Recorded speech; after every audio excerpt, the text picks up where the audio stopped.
Alright, so I had read in the forums about people experiencing issues with this.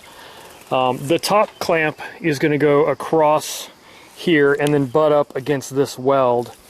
But there seems to be these like random welds on this side, and there's one over there that are going to interfere with that process. So I'm going to hit that with a file to knock that down.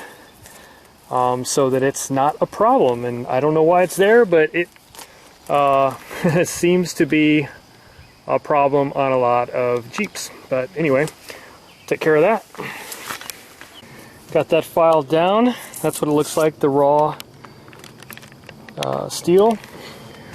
I hit it with some acetone, wiped it all down, and now I'm going to I'm just going to use the roll bar paint that I'm using for the roll cage, just to cover that up. It's going to be hidden anyway, so just a little bit of black paint. Boom, should solve it. But now it's nice and smooth. Shh, don't tell anybody I'm painting my own roll cage. Anyway, let's get back to this. So here's how things look after a quick blast. There was another little spot here that I just blasted over real quick, but that's that. Not pretty, but again, it doesn't have to be. This is either going to be covered by the clamp or covered by my roll bar covers. So anyway, that is that.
Alright, now before I put the end knuckles on, I am going to run the tap through. Now they give you the tap, Rock Hard 4x4 gives you one, but I actually like the one that comes in this kit, the OEM thread restoring kit that I got from AutoZone for free, because it's a free loaner program. And they have this nice little tap here. It's a 5/16 by 24, which is what this is. But I find this one's a lot easier to use, so this is what I'm going to use. Threads are all cleaned out. I can go ahead and put one of these caps on. Make sure you get the chamfered side at the weld. I'm going to hand start the middle one.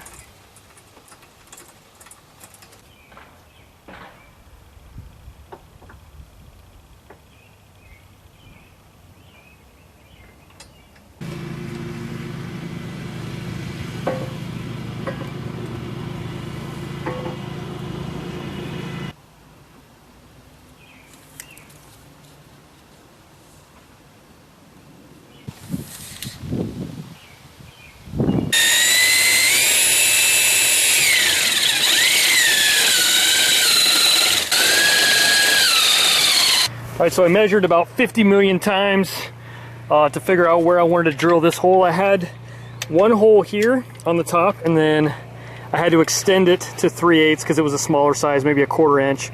And then I drilled another one on this side. The interesting thing is I had two holes down below, but neither one of them actually aligned. I don't know if you can see that with the sunlight the way it is, but this factory hole was right here, and then on this side the factory hole is right here. So it was really close, but I still ended up having to drill new holes next to them, so surprising. I thought maybe they would line up on the bottom, but they didn't.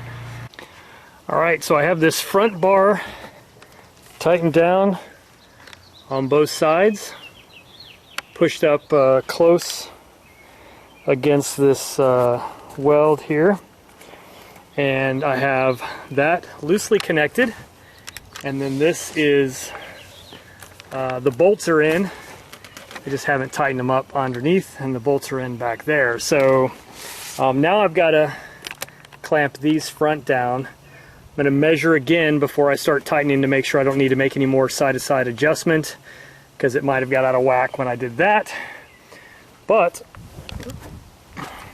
I was surprised to see both of these bolts for this back were already in, the holes were already in place. They're bigger holes, so you need these bigger washers for them. But that's a look from back to front. There's a little bit of adjustment here, but not much still to go. But I try to get that as straight and centered as possible. So coming along nicely. These guys here have been OSFO'd. I'm about to do a quick rinse on them with water, and then let them dry overnight before priming and painting. So anyway, that's where we're at. It is coming along just fine. Alright, there you go. It did suck up nicely.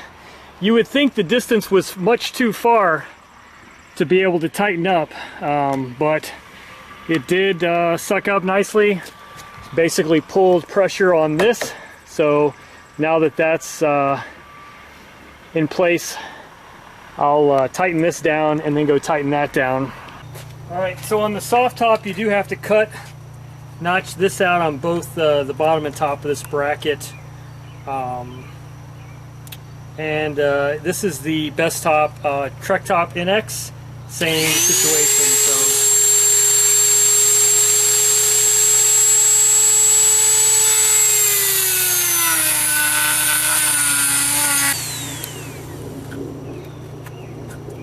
another great option for this is this Japanese saw.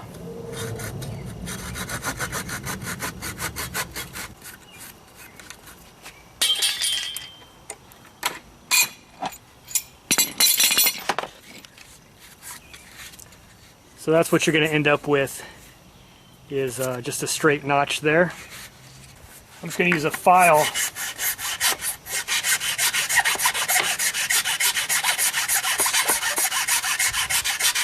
Alright, let's try that.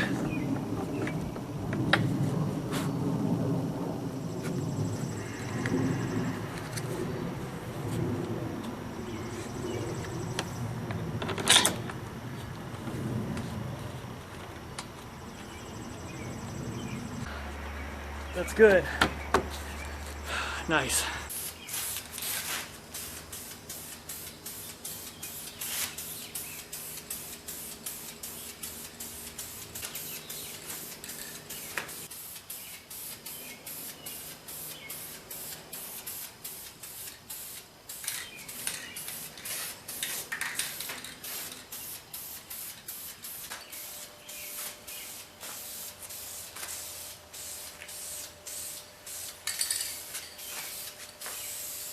Alright, so the roll cage is in. Let me show you how it turned out. This is it. Painted in a satin black roll bar paint. And it's a VHT paint. I think it turned out really well. Like I said before, I was debating on which color I was going to use, but in the end I think this satin black works well to disappear from inside the vehicle, which is nice. Also gives it a nice look. Let me show you up top here. It basically runs back. I haven't cut my roll bar covers yet, but that's because I am fortunate enough to have these bar tacks where I can kind of sneak in the Velcro. I'll probably cut this and slip it through a little bit clean, more clean than it is now. But anyway, that's that. A little dusty. Taught myself how to paint on this project and definitely got better as I went. That is a skill.